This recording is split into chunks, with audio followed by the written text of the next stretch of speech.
Você abriria a mão de morar num castelo, num lugar maravilhoso, em prol de um bem maior? Graça e paz aprofundados, aqui é Luiz Carvalho e nós vamos falar hoje sobre Neemias capítulo 5, onde há um problema aqui de injustiça social. Antes, se inscreve no nosso canal, compartilha, curta. Tem também o 5am todos os dias de manhã. Hoje foi uma bênção, é sempre uma bênção, gente. Aqui tem os links para você participar. O que é o 5am? É um grupo, não estamos ligados a nenhuma igreja, nenhuma religião, é cristocêntrico, Cristo no centro, onde a gente lê a palavra, a gente está estudando o livro de Neemias, a gente também estuda Provérbios, que é o livro de sabedoria de Salomão, o homem mais sábio que já existiu. A gente um ora pelo outro, faz amigos, é fantástico. Então tem sala para mulheres, sala para homens, tá tudo aqui na descrição, ok? O que acontece aqui? No capítulo 4, a gente viu que Neemias enfrentou os inimigos externos, os outros povos. Mas agora, o inimigo é interno. Então nós vamos ler aqui os primeiros 12 versículos que eu separei aqui e depois do final, para eu comentar para vocês o que está acontecendo em Neemias 5. Olha só que situação. E Neemias teve que intervir. Ele teve que, gente, espera aí, o que está acontecendo? Então, muita coisa aconteceu aqui em Neemias 5. Versículo 1 diz assim: Ora, o povo, homens e mulheres, começou a reclamar muito de seus irmãos judeus. Alguns diziam: nossos filhos e nossas filhas somos numerosos, a gente precisa de trigo para comer, para continuar vivo, a gente está com fome. Então eles estavam reclamando, estava faltando comida. Era muita gente, né? Judeu, ele tem uma capacidade de multiplicação extraordinária. Versículo 3. Outros diziam: tivemos que penhorar nossas terras, sabe, dar de garantia, nossas vinhas, nossas casas, para conseguir trigo para matar a fome. Então eles tiveram que abrir mão, como estava faltando comida, abrir mão da própria casa, colocando, né, como garantia, para arrumar dinheiro para comer. Versículo 4. E ainda havia outros que diziam: tivemos que tomar dinheiro emprestado para pagar um imposto cobrado sobre as nossas terras e as nossas vinhas. Então existia um imposto ali sendo cobrado em demasia, que estava atormentando a vida deles. Versículo 5. Apesar de sermos do mesmo sangue, dos nossos compatriotas e de nossos filhos serem tão bons quanto os deles, ainda assim temos que sujeitar os nossos filhos e as nossas filhas à escravidão. E, de fato, algumas de nossas filhas já foram entregues como escravas. Então, eles tiveram que entregar os filhos para a escravidão para arrumar dinheiro. Olha que absurdo. Olha como é que judeus mais ricos, mais poderosos, estavam suprimindo outros judeus e, com isso, cobrando imposto mais caro, com isso, fazendo com que eles tivessem que penhorar suas terras. Então, entre eles, estava tendo essa divisão, estava tendo essa desigualdade. Não que a gente tem que viver num socialismo. Não, mas estava desigual, estava sendo um jugo desigual. Não podemos fazer nada, pois as nossas terras e as nossas vinhas pertencem aos outros. Aí, versículo 6, a gente já vê a reação de Neemias. Quando ouvi a reclamação e essas acusações, fiquei furioso.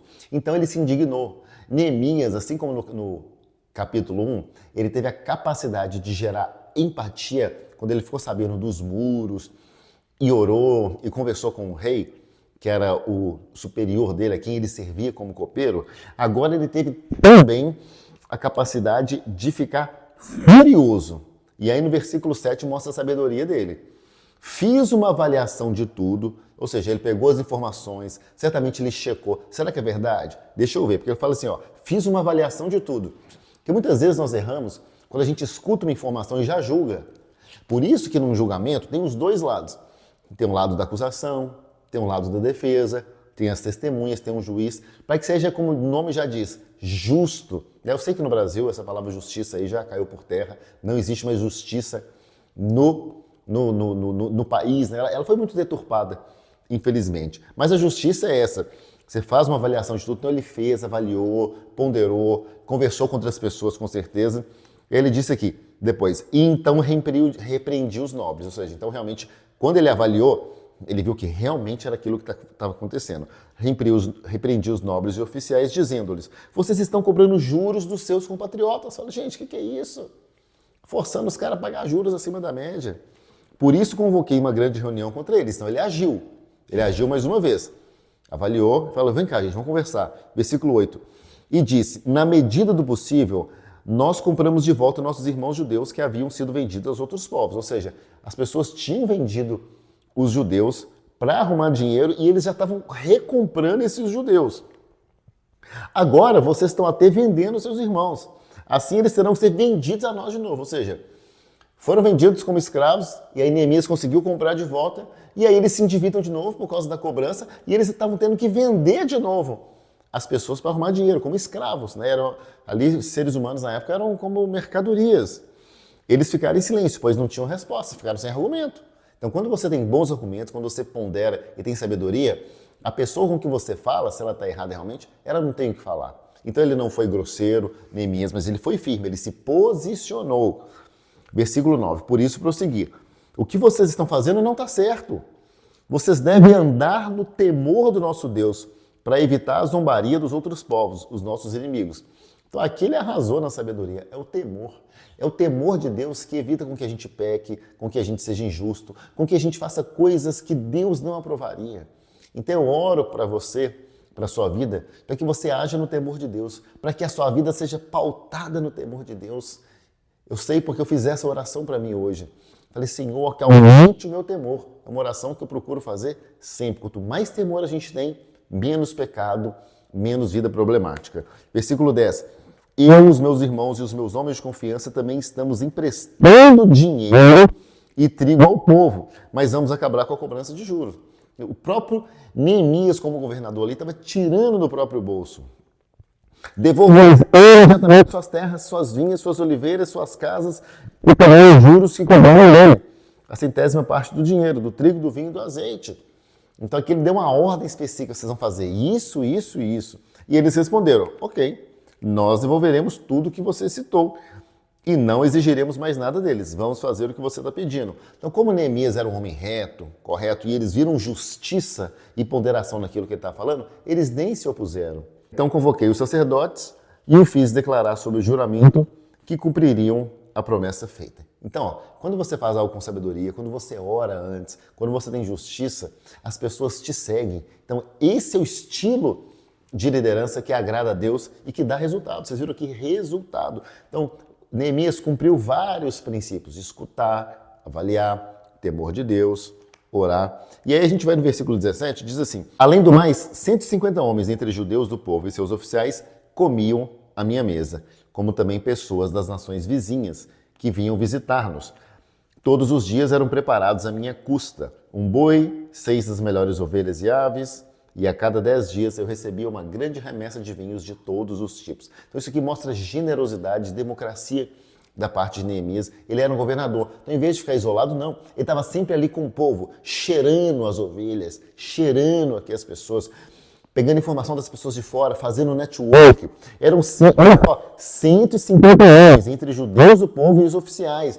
Então ele fazia network, ele tinha relacionamento com pessoas influentes.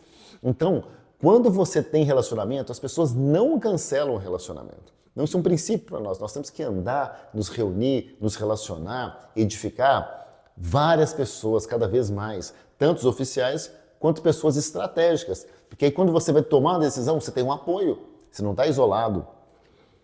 Então, apesar de tudo isso, jamais exigia comida destinada ao governador, pois eram demasiadas as exigências que pesavam sobre o povo. Então, na verdade, ele tinha direito a muito mais. Ele, como governador, poderia fazer extravagâncias, mas ele abriu mão, ele não fez extravagância. Isso me lembra, né, eu sou mineiro, de uma cena que eu vi uma vez que me chamou muita atenção, do atual governador de Minas Gerais, Romeu Zema. Não estou fazendo nenhum apelo político, não estou falando de um lado ou de outro. Todo mundo sabe que eu sou de direita, mas eu não estou defendendo agora o Romeu Zema. Mas o Zema, ele estava lavando a louça, ele abriu mão de morar no palácio, na casa dos meus pais lá em Belo Horizonte, eles moram perto do palácio do governador. Então todo governador, até hoje, o Aécio Neves, o Pimentel, todos que eu me lembre, eles moravam lá. O Romeu Zema não, abriu mão de morar lá para morar num apartamento e eu vi ele lavando as louças do próprio apartamento dele. Ele falou, não, eu tenho uma faxineira aqui que vem 3 vezes na semana e eu que lavo a louça aqui. Então mostra o quê? Que ele estava tirando peso do Estado. Para que o Estado gastar tanto dinheiro comigo? Para que gerar tanto recurso para o governador se eu posso simplificar as coisas? Então, no versículo 19 diz assim, ó, lembra-te de mim, ó Deus, levando em tudo que eu fiz por esse povo. Então ele fala assim, ó, Deus, ele não estava pedindo nada. Ah, eu quero uma Ferrari, eu quero isso. Ele falou assim, ó, só lembra de mim, O senhor sabe o que eu estou fazendo, o sacrifício que eu estou fazendo aqui por esse povo. Poderia estar lá no meu emprego estável como copeiro, mas eu resolvi aqui entrar na brecha por esse povo, pelos meus irmãos. Então, uma grande lição que Neemias dá. Não é à toa que a história dele é retratada na Bíblia e tantas pessoas falam de Neemias. Então, eu espero que essa mensagem aqui toque ao seu coração, que você tenha o espírito de Neemias, o caráter aprovado por Deus de Neemias, e que Deus te abençoe e até Neemias capítulo 6.